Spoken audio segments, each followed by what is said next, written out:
To a small business owner, or for that matter, to a large business owner, is never stop thinking about how to delight your customer. Not to satisfy your customer, but to delight your customer. And when you wake up in the morning, start thinking about it. During the day, think about it. At night, think about it, and then dream about it. And no company's ever failed that had millions of delighted customers. And you start with them and you get them one at a time. There's no substitute for hard work. The best time you're ever going to have is when it starts out just you, and it'd be great if it grows into a wonderful, big, profitable company. But you're never going to be happier and more satisfied than you are in the first year or so of getting your business going, because you do every single thing. You sweep up when everybody goes home, you're the first one in, you plug in the coffee pot, so when your people come in, they have hot coffee and can get straight to work. You work through lunch, set an example for them, but there's no substitute for hard work. People say luck, yes, but the harder you work, the luckier you get.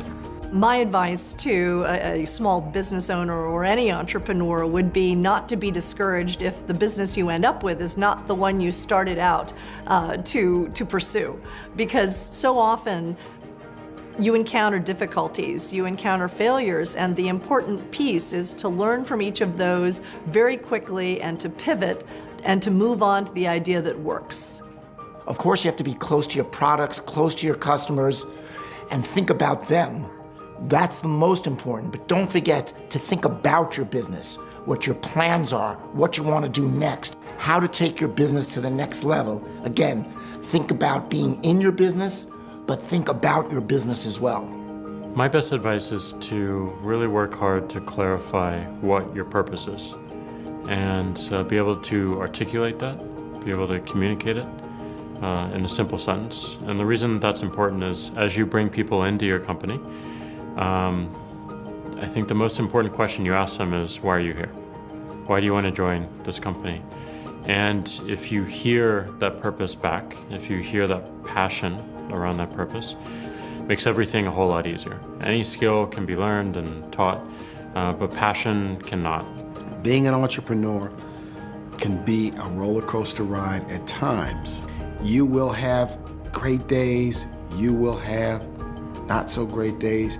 You may even from time to time have an awful day. You've got to stay focused and stay level-headed and keep your feet on the ground. Companies that do well at some level, even though it may not be written down on a piece of paper, need to have kind of a clear strategy of why they're different, why they're adding value, why they're producing something special that customers need and that they're not getting now. So I think if there's a clear sense of strategy and you can get all the people aligned around that, then you get a lot more power than if you're just scrambling and working harder and harder and without that clear direction. So that's my one piece of advice. Is super important to me at this point. You know, there's two different levels of networking for me. Number one, I'm in an environment where I'm known, right? Through the last decade, I've built up some brand equity, and there's a very different strategy of walking into a room where there's context around me. I'm in a wine space, in a social media space, marketing space. I'm gonna be able to play that way a little bit different. In that world, I'm receiving, right? I'm letting things come to me. This is the opportunity for a lot of people to pitch me. I wanna give them value. And so in those environments where I have context and brand and leverage, I actually give back. I actually just set up shop and I get pitched for days. On the other side, when I go to many places where nobody knows who I am, how many people in this auditorium have no idea who I am? Raise your hands. That fucking hurts.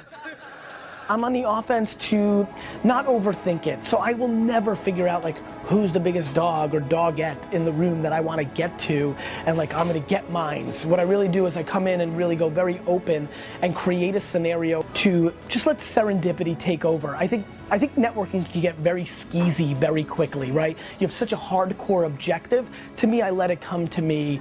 That is my overall plan. I, by nature, am a counterpuncher from all my aggression and bravado and what I project on stage, because that's a different environment. In real life, I'm very much let things come to me and I like to react. It's a little more chess. I wish I knew more about martial arts, because I feel like sometimes people leave comments on Facebook and YouTube about, it's like martial art, I like the other person's thing, give me the leverage to do my thing.